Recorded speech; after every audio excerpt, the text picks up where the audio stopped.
one of the questions that is in my mind is whether we are imposing more costs on ourselves than we get in benefits through our MDL system. Maybe it's okay because it's just for pretrial, but as we know, pretrial ends up being the ball game in the vast majority of these cases. Very few cases are sent back to their original courts. And so those are some of the ideas that inspired this conference for today, and I look very much forward to participating and hearing about what people think about those and other issues. I've been charged with leading off today by moderating a roundtable discussion with these three very distinguished people to my right. I would like to introduce them briefly and then start peppering them with a few questions about their own experiences with our MDL system. But I want to invite you to raise your hand and join in our discussion as it unfolds. We're not going to wait until the end to take questions or comments from the audience. Feel free to raise your hand and participate as things unfold. To my immediate right, we have Timothy Pratt. He's the Executive Vice President and General Counsel of Boston Scientific. And I must say, when I read over all of your responsibilities, I really wondered how you had time to be here today, Tim.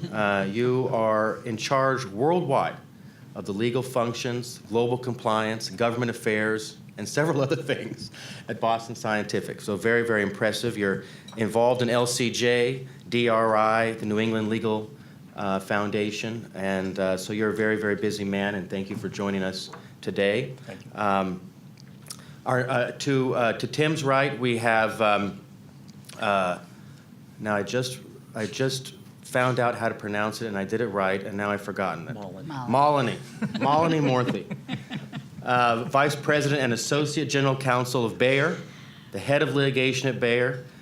You've also been involved in some very interesting organizations, including one that struck my eye as the National Center of Law and Economic Justice. And so thank you for joining us today as well. And then on the far right up here is Dan Troy, Senior Vice President and General Counsel of GSK, formerly known as GlaxoSmithKline. Used to be a partner at my old firm, Sidley Austin. You were the Chief Counsel, Food and Drug Administration, been involved in the ABA, American Law Institute, U.S. Chamber of Commerce. So very impressive group. Thank you all for taking time out of your very busy schedules to join us today. I wanted to start off, if I could, by asking Dan a question. When we were preparing for this roundtable a few weeks ago over the telephone, Dan said that his company had recently requested that an MDL be created. Did not oppose one, but you wanted one. And so that means there must be some good somewhere in this MDL system if you wanted one. And so I'm curious if you could just start us off by telling us what are some of the things you think are working about the system. Sure. Thanks so much, Brian. I want to be very clear. I'm not speaking on behalf of GSK. My views are my own, or actually those of my partner in crime, Leah Lorber, who was, prepared me. I feel like a little bit of a fraud because, as a general counsel, I'm not really sure I practice law anymore, and I was an appellate litigator, so I've never actually been a trial court litigator. But I have been spending a little bit of time looking at these issues, and obviously I lead a function where we have litigated in a lot of MDLs. So I think the answer to the question for us is that MDLs can work, right? They can work. I'll give you a few little facts about the case in which the cases which we sought an MDL. This is a generic product called Zofran. It's now generic. It wasn't generic, obviously, when we introduced it, but since 2006, it's been generic. It's a product actually that is now owned by Novartis. We sold it to Novartis, but we retain the responsibility for the litigation. And one of the big issues for us is, A, whether or not people actually took the GSK/Novartis branded product, or whether they took the generic. Our view is if they took the generic, they should be suing someone else. That is, unfortunately, in a few places, a controversial issue. It shouldn't be, but it is. And we have a really great preemption argument. This is an anti-nausea drug that was approved for use in the cancer space, but is often been used in off-label by women who are pregnant. And there were some two very, very, very weak observational post hoc studies which suggested that there was a birth defects issue. And the gravamen, the thrust of the plaintiff's claim is that we should have changed the label and had the pregnancy warning be much more substantial. The FDA has actually directly spoken to the precise question at issue, to use Chevron language, and has said, no, the labeling was correct and is correct. So these cases should not be there. So why did we seek an MDL? Because we think that these cases can and should easily be disposed of either on preemption grounds or on the grounds that as the innovators, we should not be liable. So I would say that MDLs do have their time and place, but there are a couple of issues that I'll just sort of tee up that I know we discussed beforehand. One issue that, and I'm not sure how to solve this problem, is there is a bit of a tendency, maybe more than that, of bias towards the judges simply because when you see so many cases, you tend to think there must be a there there. That doesn't mean there is a there there, but you just see them over and over again. You're like, oh my gosh, there must be something here. There was a very interesting article that Marty Reddish wrote in which he raised the question about whether or not there's adequate due process for the individuals on whose behalf the on whose behalf the MDL is being litigated. I'll leave that issue to the side. I thought that was really, really interesting. One of the points you made, Brian, is that when you do have central planning and when you have one decision making such a difference, it is very important to be able to have some kind of right to interlocutory appeal.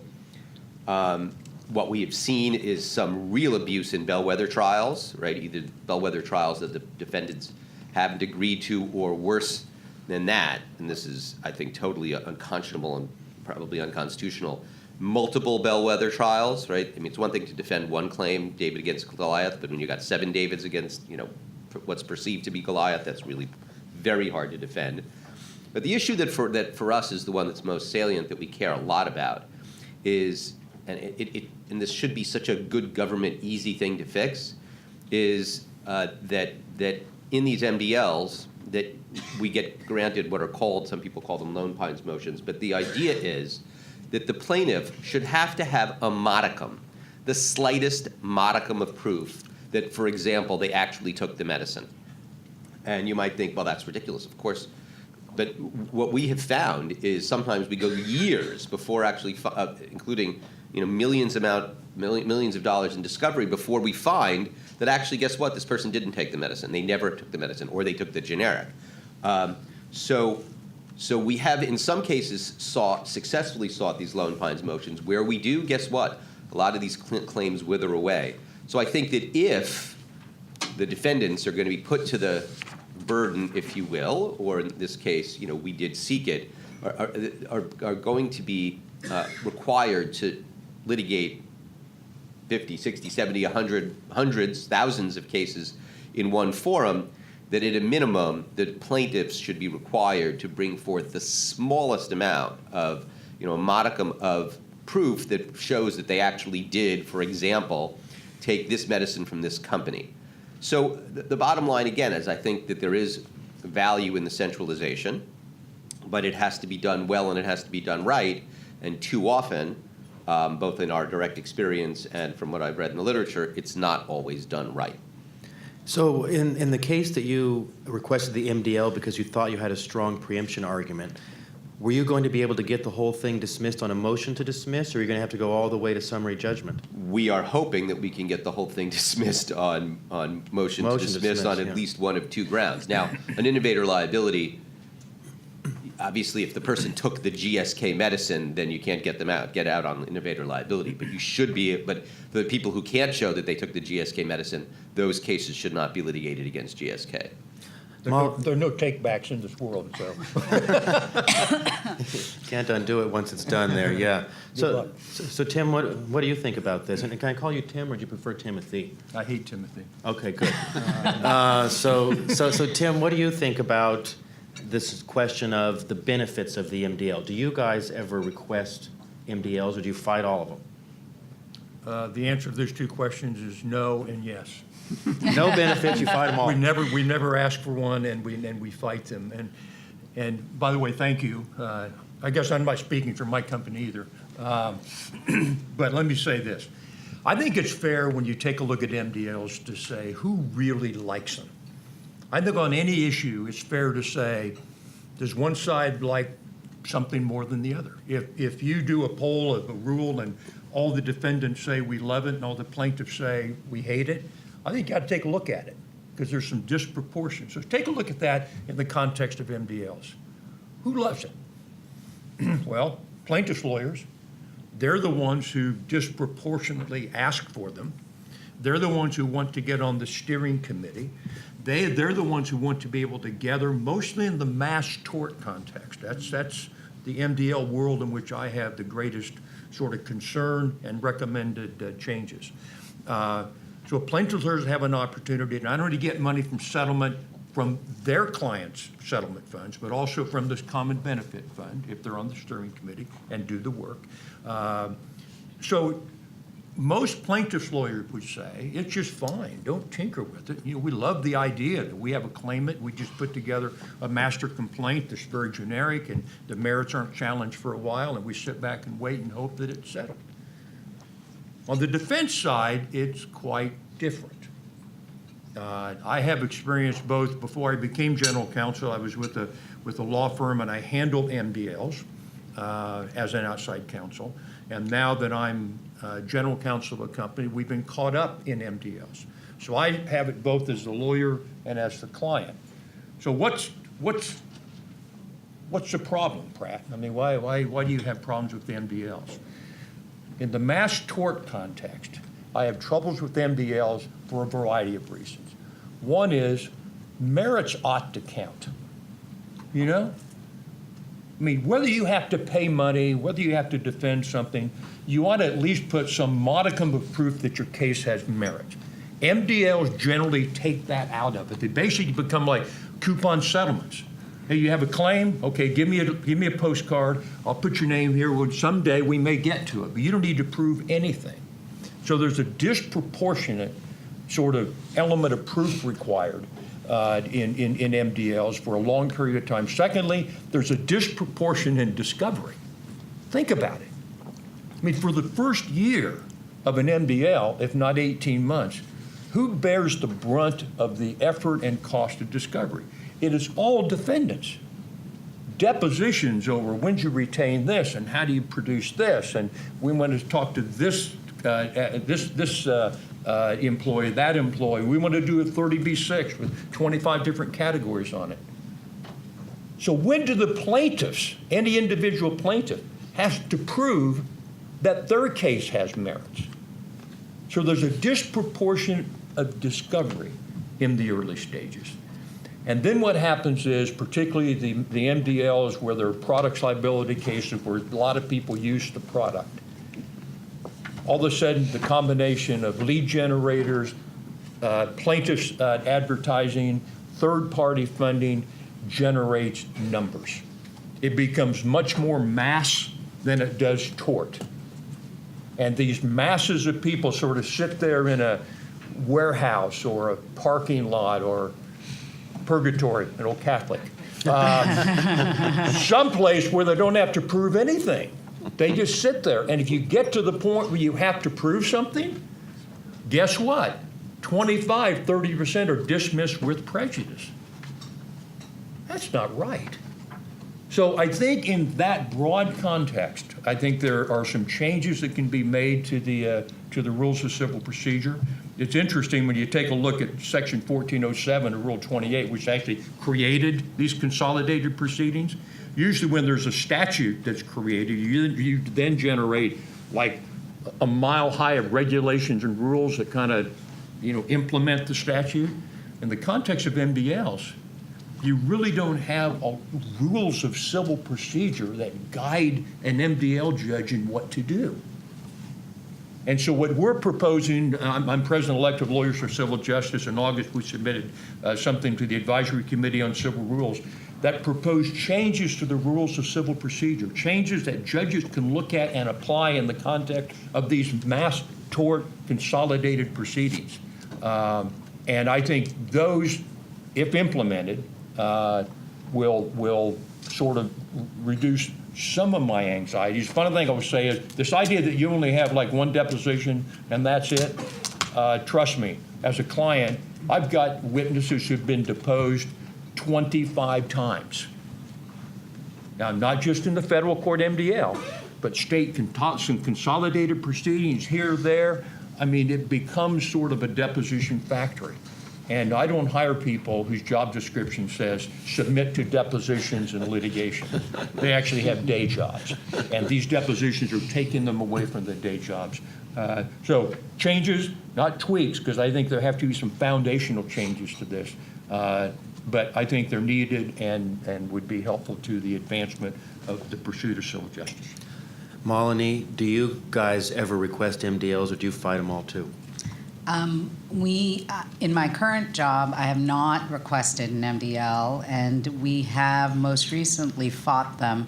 But maybe to kind of step back, because I always ask, what is the problem for which we're trying to solve, right? And I think Tim hit upon it, which is, I mean, I've had MDLs that are securities MDLs, antitrust MDLs.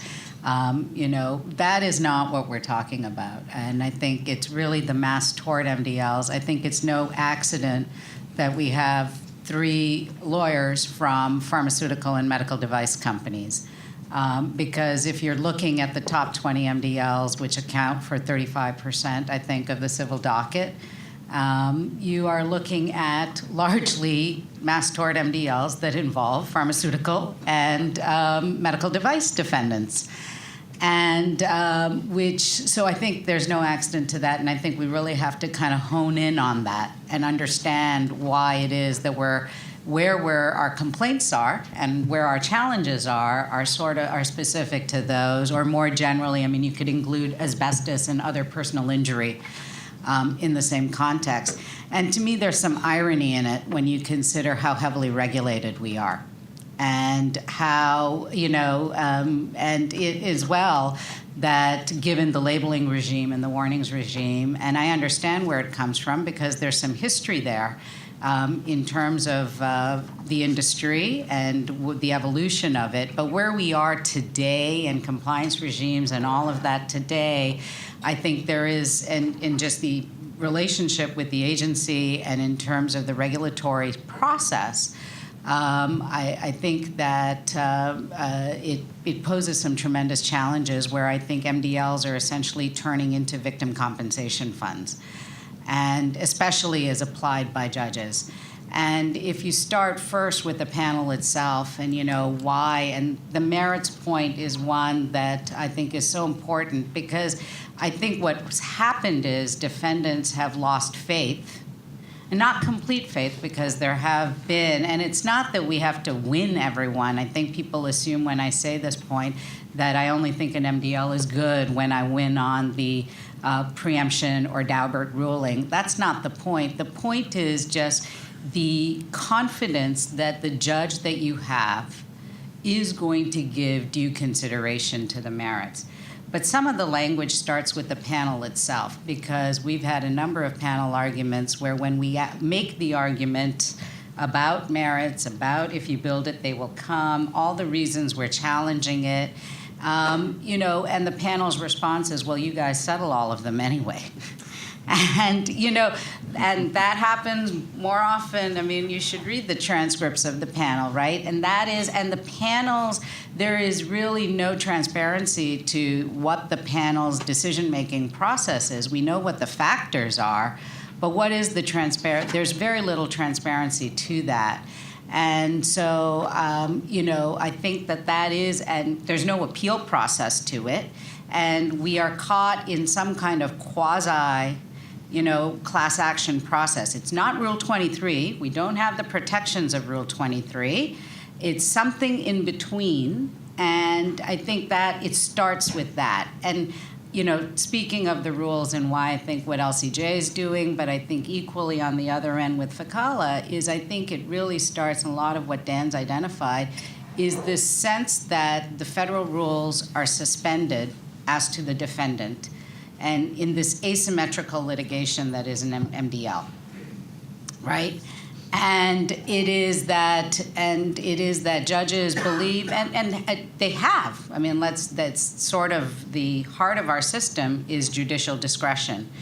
But I do think the federal rules are meant to give a sense of consistency, fairness, efficiency, so that if you're a litigant in a federal court in New York, and that you have confidence that you're getting the same, application of the rules, and the system is working for you in the same way as a litigant in the federal court in California. And I think we lose that in an MDL to a large extent. I think and just given how much of the civil docket is with a very small number of judges and the amount of discretion and power that they have, I think we've got to bring a little bit more meat into the rules and clarity, rather than leaving it as ad hoc as it has been and leaving it to individual judges and their view that Rule 16 pretty much affords them a really vast array of power to do what they want in terms of an MDL and their approach to an MDL. Well, let's start on one of those rules that we might impose upon all MDL judges if we could. So all of you have discussed the need for more individual scrutiny of the merits in these cases that are filed.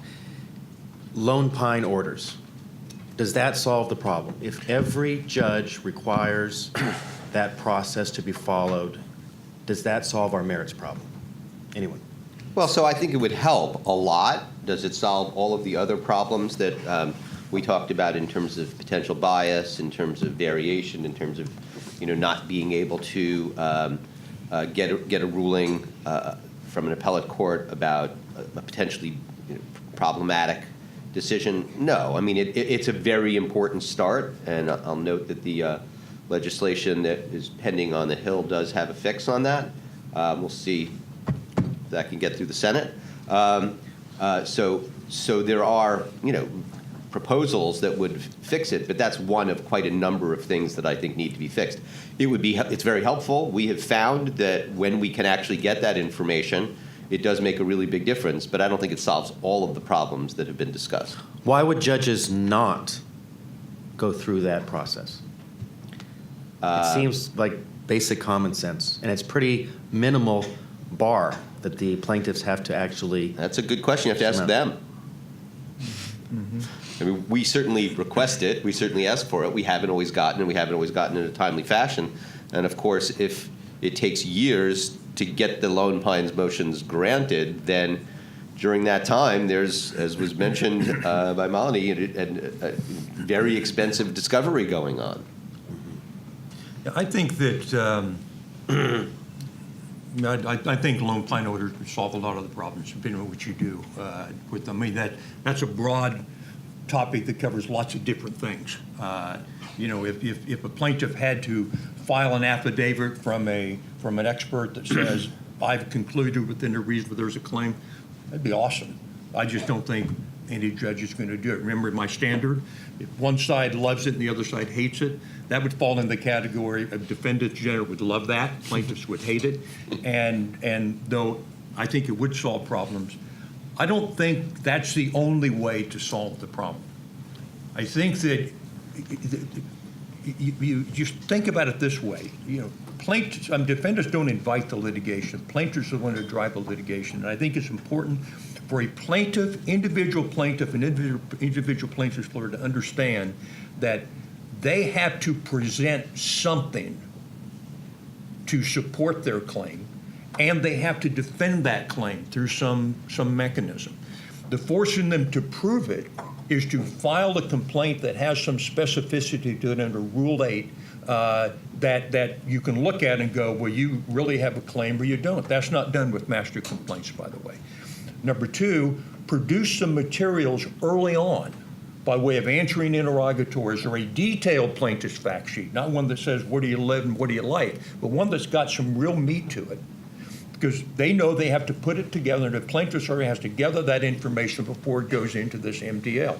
Third, I'm a big fan of requiring plaintiffs to submit to at least short depositions within, say, 6 months of filing the case. Benefit of that is you learn something about that individual case and the merits of it, and may allow springboard to a motion. But secondly, it requires a plaintiff and plaintiff's lawyer to invest something into the process. Gathering information, submitting information, going through a deposition, understanding that this isn't a free ride. And I think it's this concept of a free ride, as Malini mentioned, that's created this sort of concept that, numbers trump merits, and all you need to do is up the number somehow, and the merits won't count. And I think, sadly, in some respects, history has proven that to be the case. So I'm trying to turn it around and require a presentation and defense of the merits on the plaintiff side, as much as we as defendants have to do on the defense side. And so what kinds of things are we going to ask the plaintiffs to do? So under oath to fill out the questions that we have submitted that each plaintiff needs to answer about their case.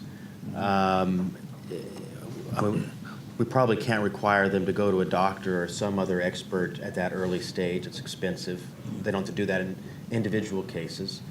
But answering a series of interrogatories very early on, under oath, is the direction you want to go. Yeah, the one thing I would say, and I know Molly's got some great thoughts on this as well, is that why is it that a plaintiff has to do so much less if it's an MDL versus if they go out and file their individual case? If they file an individual case, they're going to have a Rule 26F conference.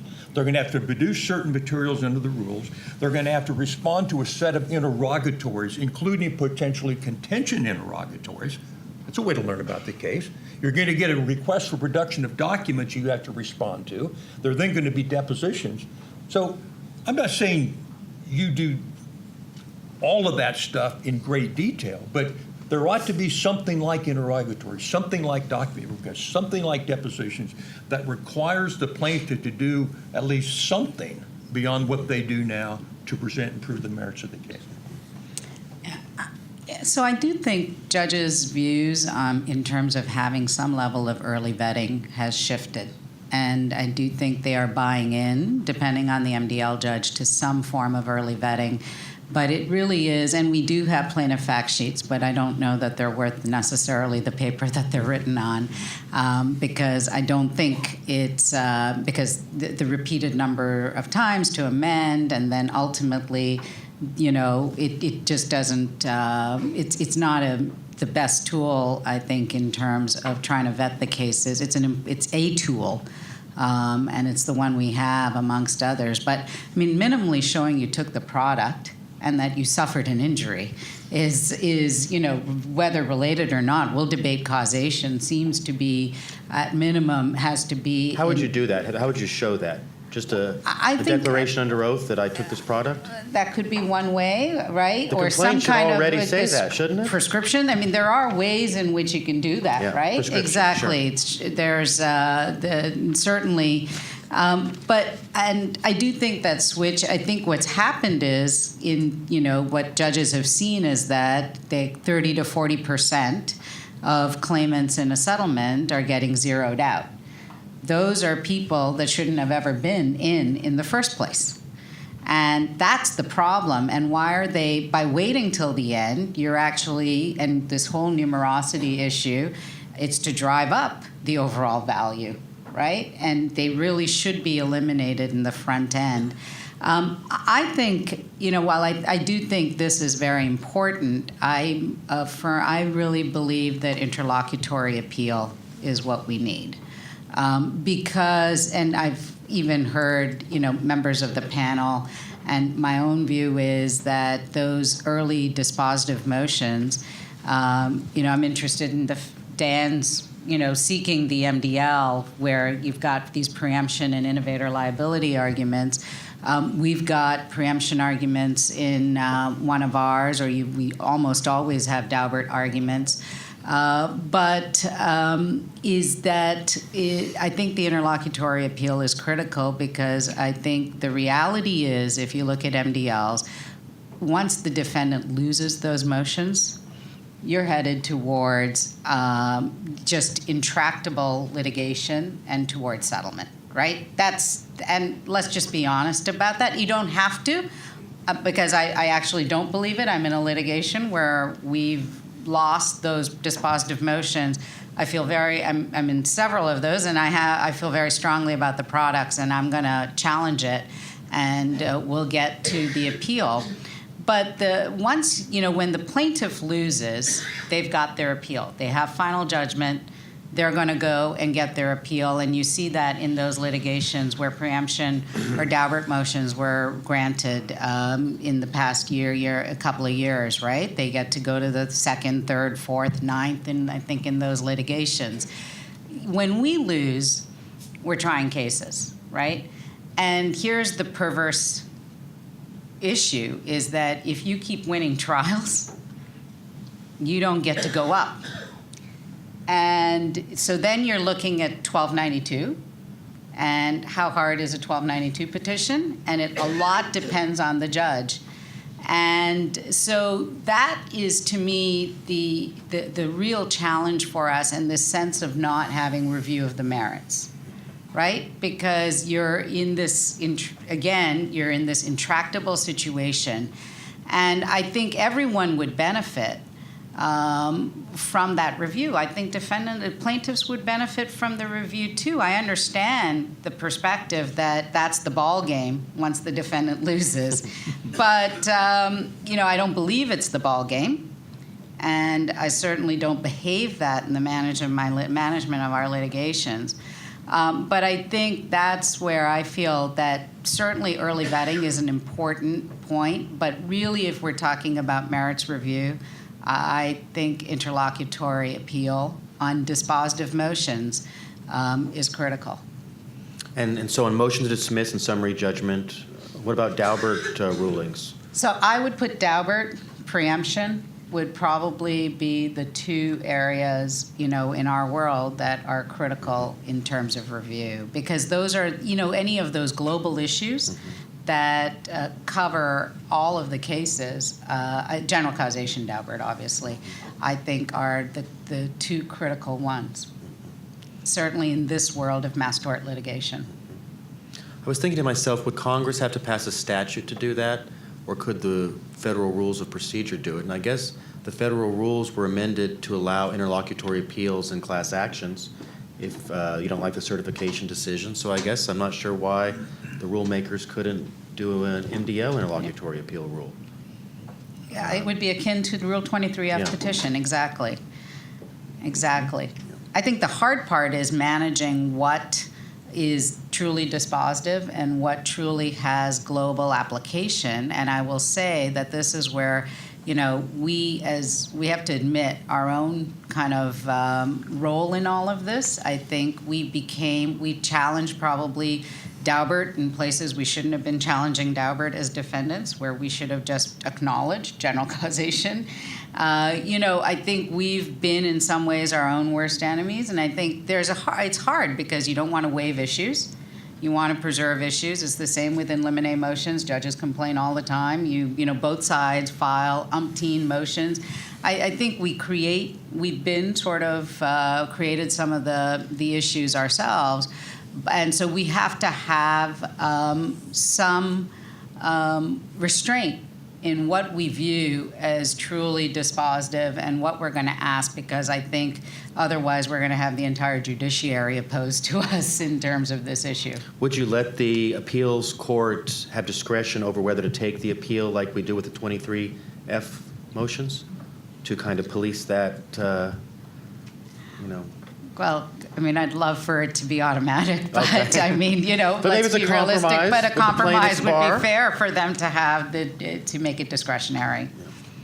I assume, Dan and Tim, you guys like the interlocutory appeal idea very well. I was just going to add, Brian. Sure, I think it's particularly when you just look at the number of cases and the extent of the civil docket we're talking about locked in these MDLs. 35% in 20 MDLs.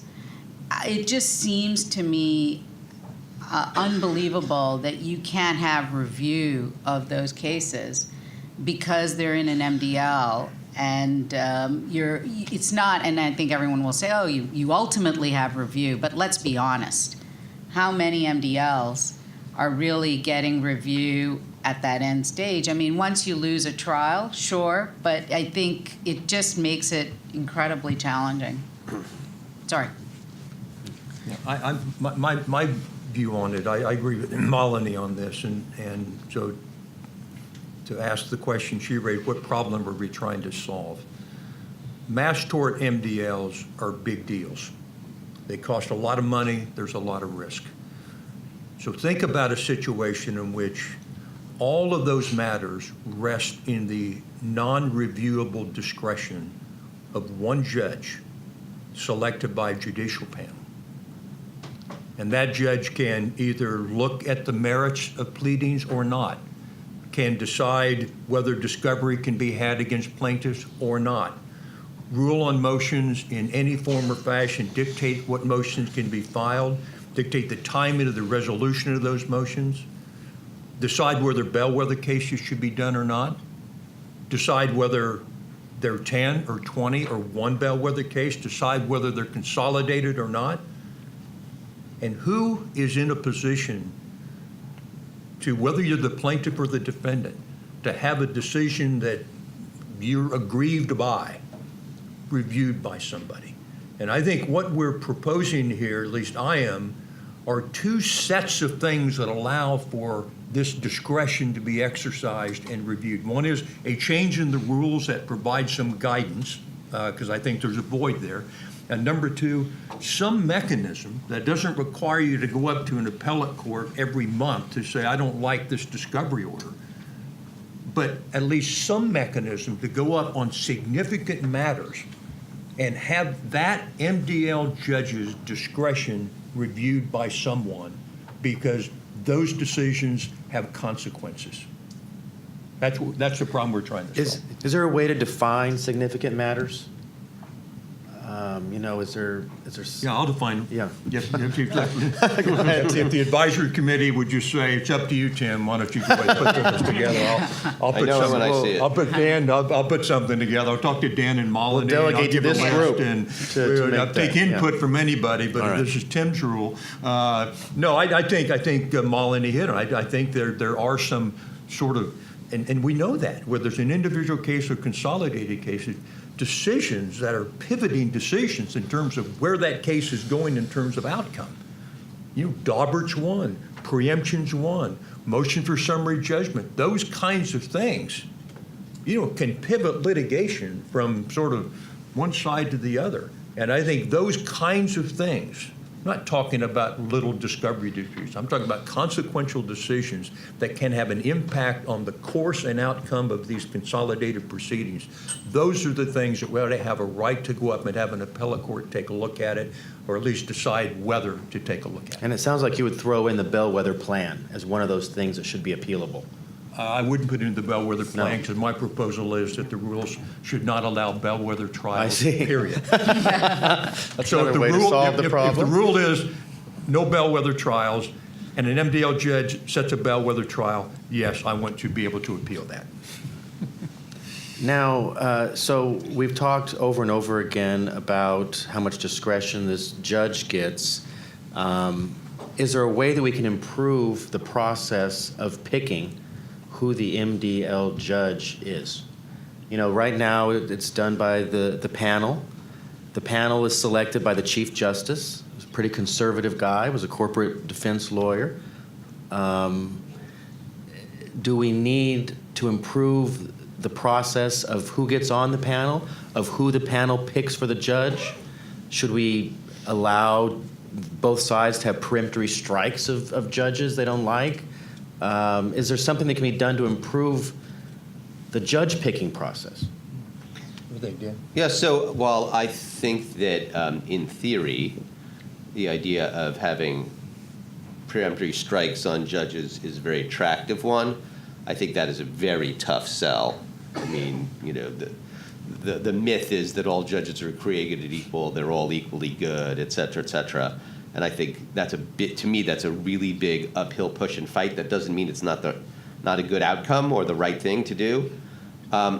This is more of a question for the panel that has more experience with directly in front of MDLs than I do, but is there a modicum of training that we should require before a judge becomes an MDL judge? I mean, a modicum of experience, either in their personal background, they've actually litigated cases, MDLs, which would disqualify me.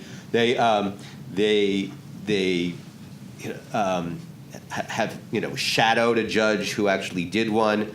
One of the things that I hear the discussion being about is how important it is that these individual judges get it right. The vast discretion that they have. I totally agree with cabining their discretion through things like the appellate process and requiring Lone Pines motions, banning Bellwether. Agree with all that. But is there something that can be done that's really much more feasible to upscale the consistency and quality of the judges who are making these decisions? Any other ideas for improving the judge picking? So let's think about how it's done. And I'm not saying it's always done this way, but my experience is it is largely done this way. The plaintiffs file some cases in federal court, sometimes more in one court than another court, and a judge, gets assigned randomly to those cases. And then maybe weeks, months later, there's a petition to the judicial panel. And what you hear is, well, this judge has experience. This judge has already sort of invested in it, and so why don't we go ahead and give it to that judge? Without a consideration on whether that judge is really good for the process. And I think that I'll just echo what Dan said. My experience is MDL judges, all judges are really, really smart. And I like all of them, by the way. Everybody, every one of them. But I think, just for the record, but I think for an MDL judge, it's not just knowledge and skill. It's temperament, it's patience, it's strategic thinking. It's the kinds of things that I'm not saying some have it better than others, but I'll say that. Some have that better than others. And those are the people that I believe, those judges, who have proven that they're pretty good at navigating through these kinds of MDLs, they ought to get another one, and maybe another one.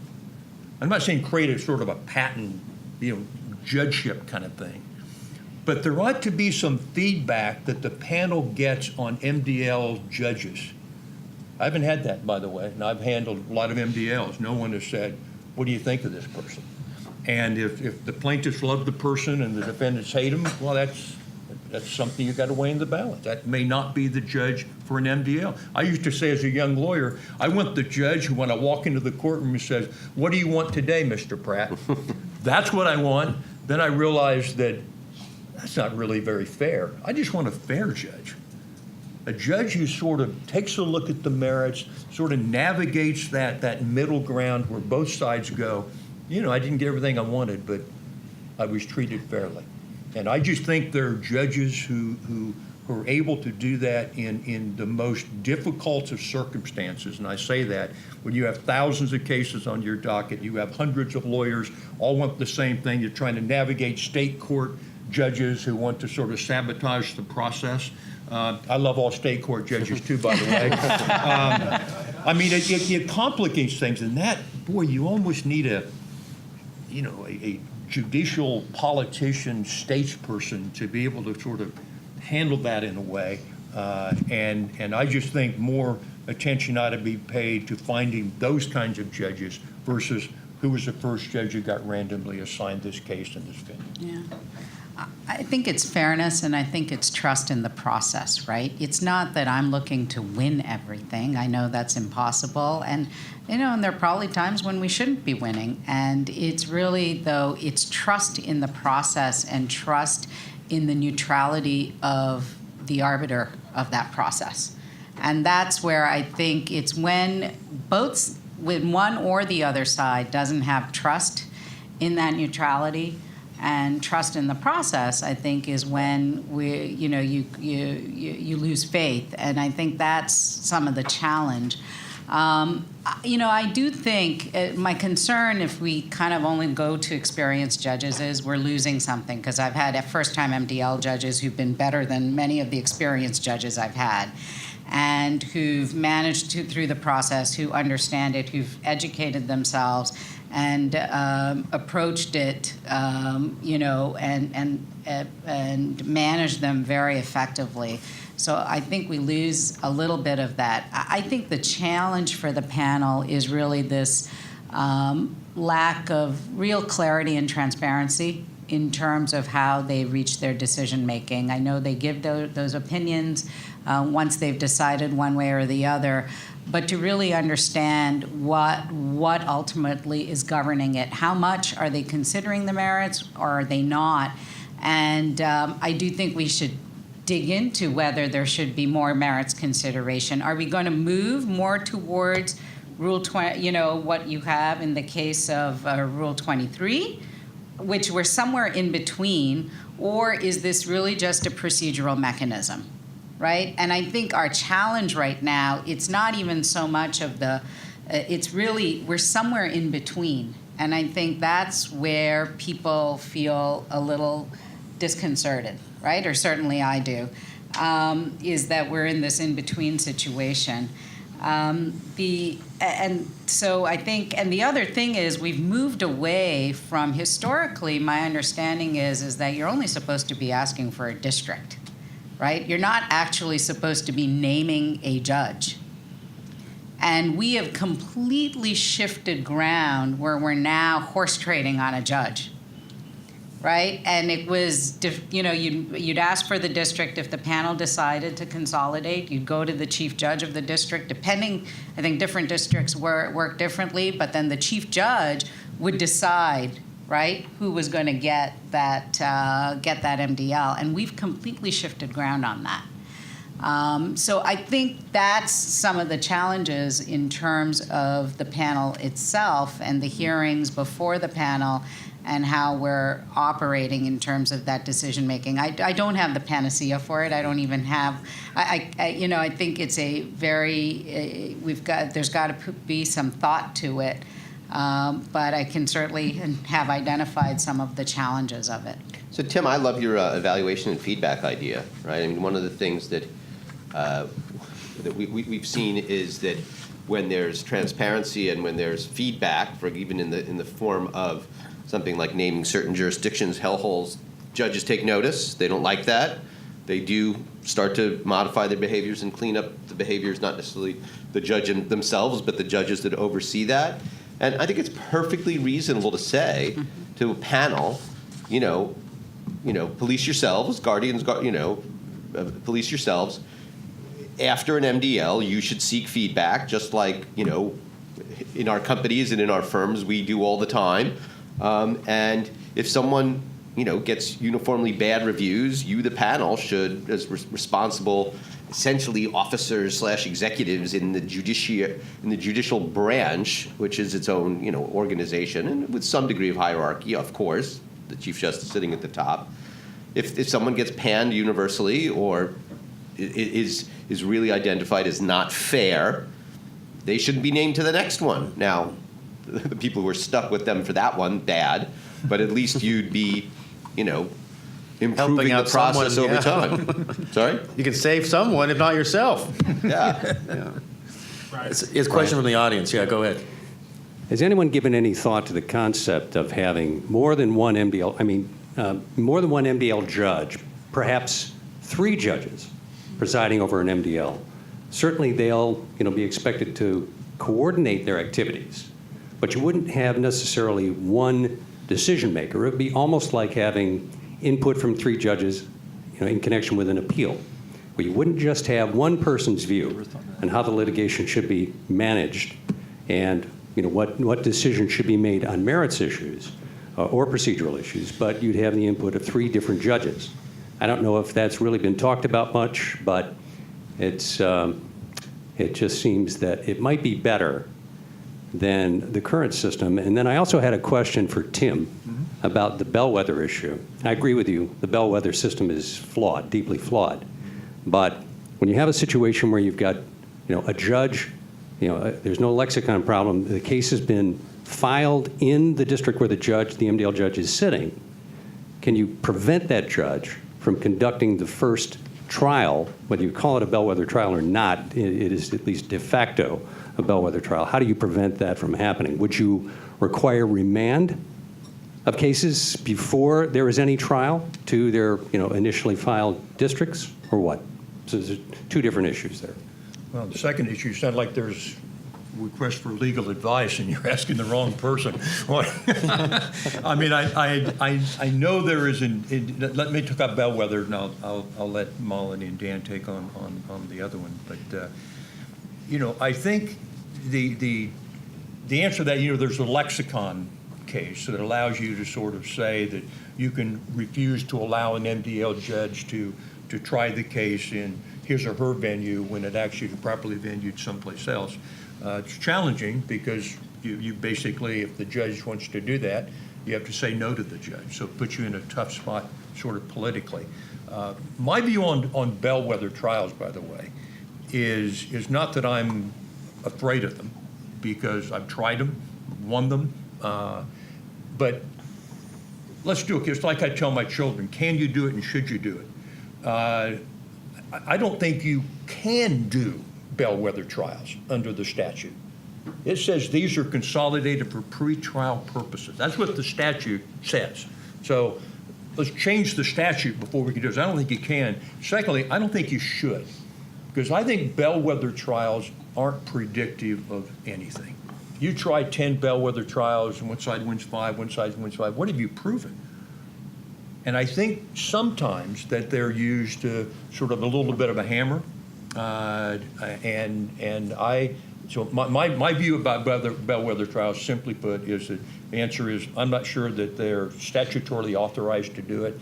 Secondly, even if the statute were changed and to allow it, I just don't think it delivers what you would want to deliver, unless what you want to deliver is sort of force a settlement, because you simply don't want to keep trying cases in the bellwether context in front of one judge. I really want to dive into this bellwether issue in a few minutes, because I think it's interesting that you're totally against them, because I thought that they were helpful to defendants, so I want to learn more about that. But what about this idea of having a panel of district court judges? It's not unheard of.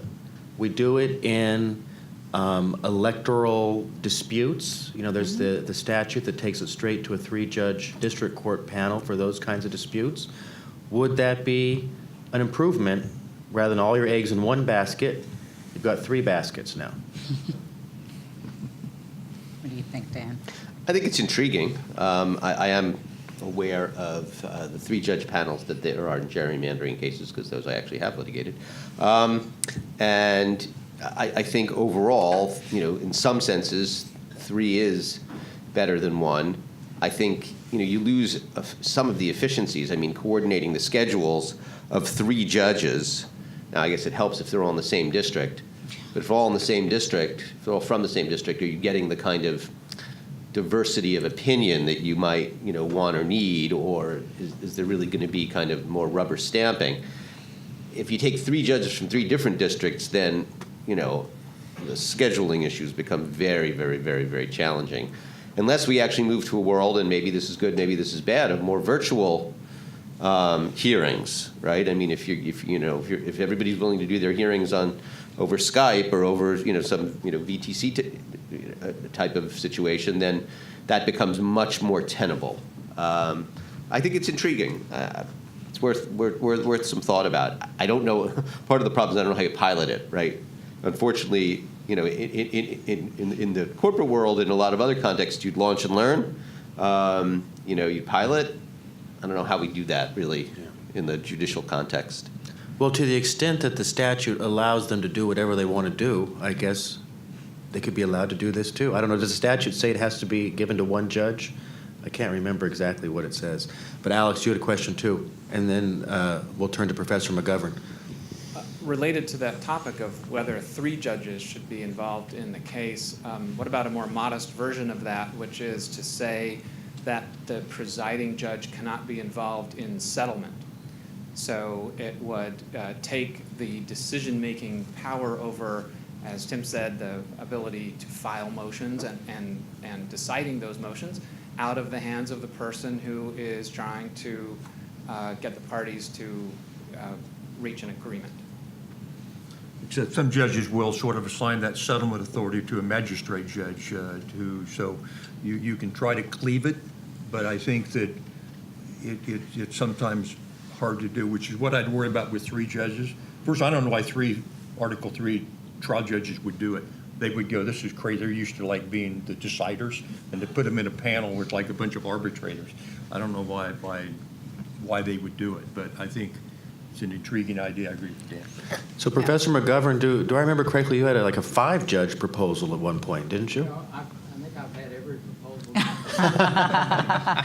Both of those suggestions I did propose. The second one, actually, I like better, where you bifurcate the role for litigation and settlement. And in the Syngenta cases, that's basically what's been going on. So that one, it seems plausible. The resistance I got was, are all Article 3 judges are created equal? I mean, that phenomenon is really difficult to overcome in the selection of judges, in reaction about are they good judges, are they bad judges, in the lack of ability of the panel to judge other judges because they see them in a setting that's totally different from the trial of a case. And so someone might be quite congenial in that setting when they're terrible in the courtroom. So this is a phenomenal problem to which there is no solution that I know of other than the training, which I've pushed pretty hard with very, very little success, except for the fact that originally the Judicial Panel on Multidistrict Litigation did not allow non-lawyers to attend their meeting at the breakers. It was all anecdotal trading from other judges, whereas now they're allowing other people to come in and give some education. But I think that's probably, in addressing the caliber of the judge, which is really what you're talking about, that's probably the most promising solution. You know, and just on one last point on this, how to pick the judges, one of my colleagues at Vanderbilt, Tracy George, has done an empirical study on who gets picked as the MDL judge, and what she found was one of the biggest factors, if not the biggest factor, one of the biggest factors was, has that district court judge ever served on the JPML? If they did, they were very, very likely to get their own MDL. Yeah. Now, what about this Bellwether trial matter? So you're totally against the Bellwether trials. Now, you know, what we teach in the law school is that these Bellwether trials are very helpful to everyone because you're learning something about the value of these cases. So if you win 5 and you lose 5 in the Bellwethers, you can surmise you're going to win 50% and lose 50% of the remaining 10,000 cases. And that helps you find the right point to settle. You know, a lot of stuff you learned in law school is wrong. With due respect to my professor. No, I mean, I get sort of the concept, you know, the bellwether, the sheep with the little thing around its neck is like clinging around and kind of bringing the herd together. I mean, I'm an old farm boy, by the way, so I have to. But listen, here's the issue with bellwethers, and it goes to something Francis talked about, which is that, you know, what is the role of forcing settlement in consolidated proceedings like this? Because let's be clear, plaintiffs like MDLs because it's a mechanism to settle without doing much work, plaintiffs' lawyers, okay? Some defendants actually like it for that reason too, because you bring them together, it's easier to kind of solve it. So I'm against institutionalizing a settlement role for someone in the MDL context, as it carries with it the implication that the job of these consolidated proceedings is to come up with a mechanism for settlement, which I think is helping sabotage the whole system. I think the bellwether process, when you ask somebody, what's it really do? What are you going to learn from these trials? And I think the answer is, well, you may get some idea of value. No, you don't. You don't get value. I mean, you're not going to, you know, if you have 1,000 cases, you get hit for $1 million, you're not going to, whatever that math is, you're not going to pay that. There's always a negotiation that goes into settlement. So, you know, whether you win or not is a factor. And if you try 25 cases, you get hit for $10 million in every case, That tells you a little bit of something. But at the out reality, the checkbook is what it never ends up that way. It never ends up that way. You know, sometimes defendants often win more than the plaintiffs, but at the end of the day, the bellwether process to me is that I don't think they can, as I said, and I just think having that built into the process where a judge has the authority to dictate how cases are going to be picked, finding representative cases, which may not be representative at all of the total MDL cases pending, trying the case at great expense, and some I think you're going to derive a lot of information out of it. I think what you put into it versus what you get out of it is there's a mountain of difference. So part of the problem with the bellwether system is the plaintiffs just have the ability to manipulate, because if there's a case that's called for trial randomly or that they don't like, they just dismiss that case. Now, again, you get into some really serious due process issues there, but because they're sacrificing that individual for the good of their fees, but Or for the good of the others, they might say. or the good of the others, they would say. but ultimately, they just keep when we've experienced this, right? They don't like the case that's going to be tried, they dismiss it, until they get the case that they like. That's a big problem. Now, they say you settle the cases if you don't like them until you get a case that you like. Well, and that's why if you're going to have bellwethers, and I'm very Yeah. sympathetic to Tim's argument, very sympathetic. If you're going to have bellwethers, and also very open to the argument that that's not even allowed by the statute, then they should be cases that are agreed. Yeah, agreed cases. So, but you agree with Tim. Get rid of bellwethers. I don't think that, we have not had the experience of trying them one way or the other in MDLs. But they worry me. So that means then, if we don't do the bellwethers and you don't settle, that means these cases go back to their original district courts, and it's going to be totally The way God intended. happenstance. Who ends up getting tried first then? Plaintiffs are still going to delay the ones they don't want to try first. Are we any better off having the happenstance of who gets tried first when they go remanded back, as opposed to putting some thought into it? Is the all the eggs in one basket situation, right? And it does distort. The whole purpose of this was efficient pre-trial discovery, right? Once you get into trial, it completely distorts what the original purpose of these, the MDL was for. Yeah. I think that last point, right, is so rooted in so many of the things, because the three-judge panel, if you go back to the heart of what an MDL was supposed to do, which both these gentlemen have said the purpose, right, was the coordination of discovery, the efficiency of that pretrial rulings. I'm not sure the three-judge panel adds anything to that, right? It's now trying to manage the post-discovery, right, the trial element of it. I kind of fall probably more in if the parties consent, right, to the bellwether process and the trials, both sides, I think it's a fair, it's a mechanism. If fair, we can judge that, but it's a mechanism in what can be very intractable. I have lived the remand situation, and what you really see there, and is particularly, it's fascinating. It's fine. We can manage it. I think defendants can actually probably manage it even better than plaintiffs. And in the remand situation, what you find is I've had, the same expert, excused and dismissed wholesale in one district court, partially in another district court, and allowed to testify unfettered in a third district court. What you see is the role of discretion in our federal system, right? And that is what you're throwing into. I think the challenges, and for the MDL, there's a real challenge.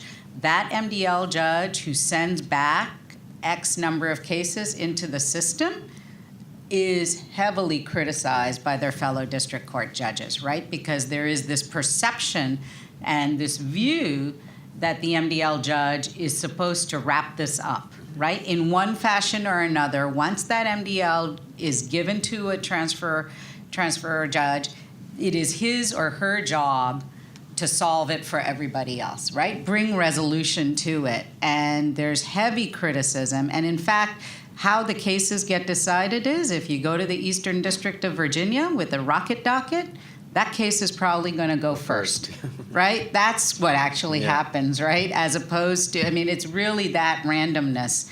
But I'm still not sure where we ultimately end up, but it's what the system, right? We were supposed to go try cases, we go try them. But I kind of fall on the, if the parties agree, and it's probably where I agree, with a little caveat on the settlement point, because I think the settlement is really complicated with the whole common benefit fund, right?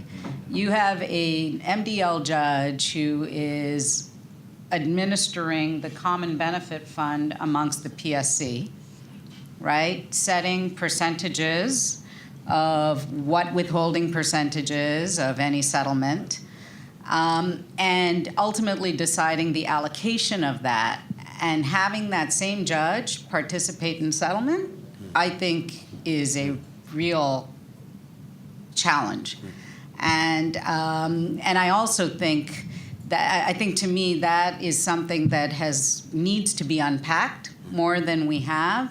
But I think that presents a real challenge for that judge in terms of being on both ends of that, and also trying to manage the merits. So I think another intriguing idea is having someone else have that role. Now, if it's it's just what is the party's role in deciding who that person is, right? In terms of whether it's a third-party mediator or another judge. And I think you're going to have less discretion on the latter and, some less involvement as a party in the latter and probably some in the former. But I think that's the other challenge that we haven't really talked about. But Audience. Yeah, hi.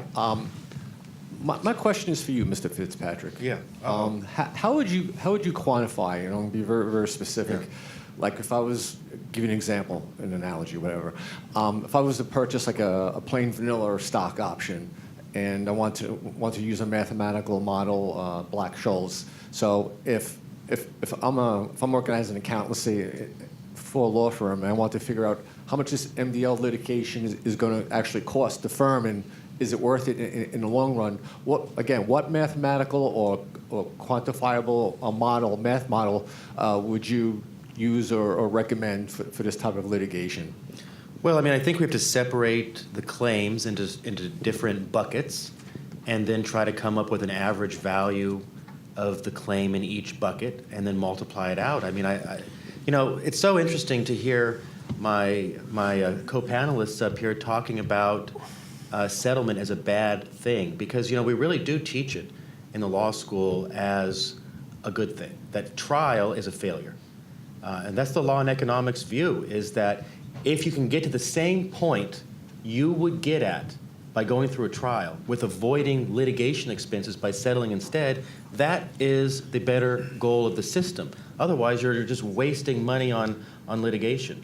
And so it's interesting to hear the panelists up here really see settlement as the failure. No, I'm not saying that. I'm saying forced settlements are a bad thing. And forced settlements where the system allows numbers to overwhelm you and an incomplete consideration of the merits, where you're being forced to settle, forced into bellwethers. It's that situation where you basically are in a corner and have no option that I'm opposing. We'll settle a lot of stuff anyway. We'll try and we'll settle whatever we do. But I think that the way to do it is to just bring the parties together with a common frame of mind without extraneous pressures put on them to come to what's this number? What do we do with this litigation? My view is there's a lot of things about the MDL that inject extraneous factors into whether you settle or not. And keep in mind the bellwether piece. I was in an MDL once and the judge wanted to do bellwether case and I said, why? He said 2 reasons. 1, so both sides can see the other side's case. And 2, it may help us understand the value of the case. So I said, all right, I get that. So why don't we just have like a mock trial? Just 3 days, put a jury there, put 3 juries there. I don't care, put 4 juries there. You're there, the magistrate judge, we present things, we keep everybody out. And then at the end of it, you learn something, we ask them what the values are. Guess who opposed that? Yeah. Plaintiff's counsel did not want that process.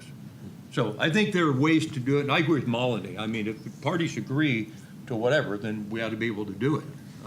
I just don't think it ought to be forced on us. Yeah, and I want to add on that settlement point, right, it's the assumption of settlement, right? Yeah, Forced, it's the yeah. assumption of settlement. But I also want to add another point, that it's interesting what you're saying in terms of, what's taught in law schools and this view. Settlement, for the folks in this room and for judges, once there's a settlement, they're done. But we're in companies, we're not making widgets, right? There are real consequences to We're saving settlement. lives. I believe that strongly. There are consequences where, there are people who benefit from the products that we make and who, because of a settlement and because of litigation, are perceiving a shift in the benefit risk of those medicines or devices, and will opt out of it when they could have benefited from it. And I think there are public health, public policy consequences. And if you see science and how science shifts, and, I look at, for example, hormone therapy litigation, right, which I managed, and you look at the most recent JAMA article that says there's no difference in mortality rates for women who were on hormones versus women who were not, right? That is, now we are how many years? 15 years after WHI.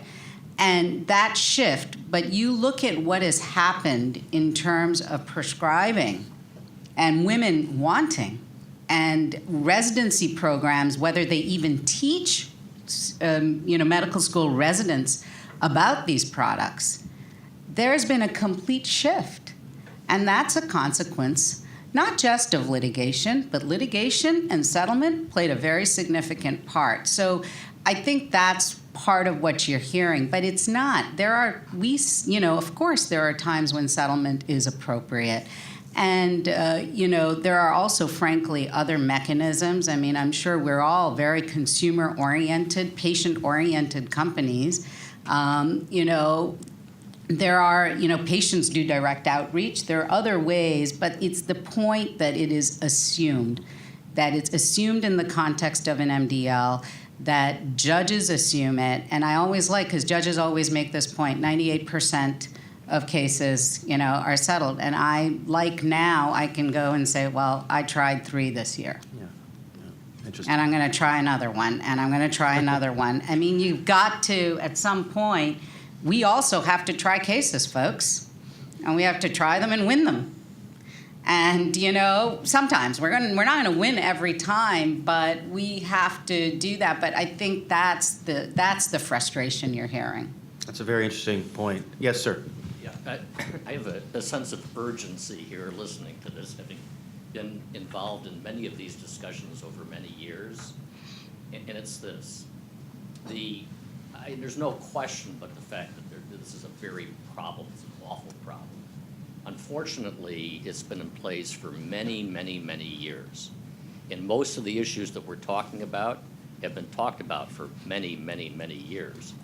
And the question is really, how does really this industry, you've got, as I've heard it, 50% of all the cases that are in federal courts, civil cases, are in MDLs. And I would imagine that an enormous percentage of those are drugs and medical devices, right? So we have a magnificent opportunity here with the people who are on this panel. You're the clients. The academics can talk about it, the lawyers can talk about it, but it's your business, it's your problem. And the question is, how can you get to some degree of closure with your best shot, right? And we have legislation. Of course, that process is intensely political. It's kind of less information driven. And then you got the rules committee. And I don't think that there's really anything else. You can train and stuff like that. But the solution to judges who have variable ability to be wise in making decisional outcomes really depends upon rules, because it limits their discretion, and you can get really a better chance that most judges will do the right thing if the rules are better. So you've got legislation, which is political. You've got the rules process, and I see now that the LCJ has got a proposal. So you then kind of think forward to how can that process work out well?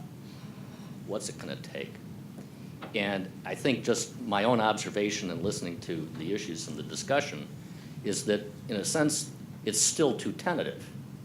You say, well, let's try something. Let's, for example, what should you have in order to prosecute the claim as an individual? Well, they have to do something like. Well, you can't prevail in establishing that if it's they got to do something like, because anything that you do in that area will be greeted with claim or arguments that it costs too much money, it's unwarranted, it's unfair to the individual. So my own sense is that you have to have very specific proposals, and then number two, you have to have the data to be able to be impactful in the presentation. And I think that that is the huge deficit here. I mean, you guys collectively just sitting at this table are real smart, and you got a lot of information. But to actually hold up under scrutiny in the Rules Committee, you got to be able to say, well, what is the problem and how can you prove it? And I don't think that there really is a tremendously good flow of information on what all the problems are so that you can actually demonstrate them. You can say, here is this problem. Proportionality hasn't come to the forefront in mass tort MDLs. It's kind of like a forget it. Like, well, what's that? These are 5,000 cases. Anything's justifiable. How can you bring to bear data on what's actually happening in all of these different cases on a systematic basis so that you can have impact for a very discrete proposal? And I worry, just looking at it, I just reviewed the LCJ's thing, I don't know where it's going to come from. And so if you guys in a handful or maybe a dozen other companies are facing this problem, is there some, what's the plan for selling the solution to the Rules Committees? Sorry to make a speech, but it's such a great opportunity. It's a good question. What kind of data do you guys have over here? Well, I can address it from the LCJ standpoint because I was involved in that. I think two things are going on, David. I think MDL judges are beginning to see some of the frailties around the process right now. So I don't think MDL judges say it's going great. What are you doing? Telling me it's not working. I think a lot of MDL judges, in the privacy of their offices would go, yeah, this is getting a little bit out of control, particularly in the mass tort products world. And I think there are things that are sort of driving that. I think the third-party funding is becoming more of an issue. I think, lead generation, advertisements become more of an issue. You get judges like Judge Landau and the Mentor MDL going, this is crazy. I'm seeing a bunch of frivolous cases taking up everybody's time, and we've got to put a stop to it. So I think we start from the process. They're increasingly, I think, beginning to see the problems that almost didn't exist back 10, 15 years ago. So I think there's a realization on the part of the judiciary, and I hope the judicial panel, that we need to start putting some guardrails around this, or we're going to lose the benefit of this statute. The second one is, LCJ, Washington Legal Foundation, the Chamber ILR. I mean, there's sort of a drumbeat now of people who say these are the things that need to be done better and differently. And built into that are articles that contain the data that this is what this defendant had to go through. There's a little delicacy involved in that, frankly, when you are a defendant in an MDL. There's a time at which you got to be a little careful about what you say about it. But how long they go and some of the recommendations we have, I think it's up to us as defendants, as organizations like LCJ, as the defense bar of the corporate community to come forth and say, these are things that can be done to make it better. So the next panel is going to talk about eliminating meritless claims. I'm going to learn a lot from that, my friend. Yeah, so I can provide some data. This illustrates the efficacy and importance of Lone Pine's motions, and it involves our Avandia MDL, and Avandia is not a medicine. Ultimately, the FDA agreed with this much too late, that should really ever have been subject to the kind of product liability attack that it was. Before the entry of a Lone Pines motion in 2008, 2009, we got about 145 cases that were dismissed for failure to provide a fact sheet. 2010 to 2011, after the entry of a Lone Pines order, we were able to obtain the dismissal of more than 2,500 claims. And then in 2012 to 13, we were able to obtain the dismissal of about roughly another 2,500 claims. So the entry of that one single motion made a huge difference. And I don't think anybody can argue that if these people can't even show that they took the medicine or got one of the harms that are associated with the medicine that were the subject of the litigation, that they should have been in there for years and years. That's 5,000 plaintiffs that ended up being dismissed after the entry of the Lone Pines order, but we needed to wait 2 years before we got it. Could a scholar go through every MDL where a Lone Pine order was entered and find out what percentage of claims dropped away? Would that be easy for After a a scholar? Lone Pines order? Yes. I mean, you could get that Sure. data. Is that data public in each case, or would I have to go to the parties to get that data? I'm not sure. Okay. But I would imagine that most parties through LCJ would be, LCJ for the We'd be happy last to share Federal Rules that. of Civil Procedure project did a great job of collecting information about the costs of litigation on major corporations. I'm relatively confident that that's the kind of thing that a lot of companies would, Yeah. participate. Share, great. That's good. The data exists, it's harnessing it, right? Harnessing, And which yeah. is what I think, to Dan's point on the amendments to the discovery and the discovery amendments in general, we were able to pull together that data, whether individually or collectively. That sounds like a good research project. Another question back here. Question goes back about 15 or 20 minutes. Sorry. No, it's just fine. This may be our last question, too, I'm sorry to say. I only got 3 minutes left. So go ahead. It relates to the practicality of remand in these mass tort cases where there are thousands and tens of thousands of cases. So, Malini, I guess it's to you. You suggested you've been through the remand experience. Could you just give a ballpark how many cases went back and what the life cycle of those cases? Did it go on for years? Did you try many cases, or did they disappear quickly? Yeah, we tried in total 23 cases, I think 7 in the MDL, 16 after remand. No, actually, some were state court cases, but we certainly tried at least a half dozen probably in the remand courts. The initial view, the judge initially said he was going to remand back 1,000 cases a month. It never turned out to be that, right? It's just the system can't manage it. There were, I'm looking at Alicia, hoping she might remember how many total cases. There were at least 10 to 20,000 cases roughly. And then we remanded back probably, at a different pace. He then went to 400 a month, then it went to 200, then it went down to 100. And we agreed that there would be a mechanism before cases were remanded back. We would do some degree of case-specific discovery within the MDL. And so, 4 or 5 depositions, the key depositions, plaintiff, prescriber, treater, was 4 or 5. And then the process was that every few months he'd remand back anywhere from 100 to 200 cases. Ultimately, we remanded probably over 1,000 cases, if I remember correctly. Well, we have the numbers somewhere, but we were taking statistics about how many briefs we were filing. If you saw the numbers, it was astounding, right? How many depositions you're doing at that stage. That's why when you're talking about when judges or anyone or a party talks about remanding, let's say even 1,000 cases, think about what that means in terms of depositions that you're going to do, right? That's minimum in a pharmaceutical or medical device MDL, 5,000 depositions. Think about how many days there are in a year, how many business days there are in a year, availability of doctors. I mean, it is, you know, there's some reality that has to set in, and I think eventually set in, because after he realized, notwithstanding 1,000 cases, the system can't manage it, you know? Okay, on that note, I mean, that's why we created the MDL, because the system can't manage it. But on that note, we have to conclude our first panel, but please help me thank these very distinguished guests we've had.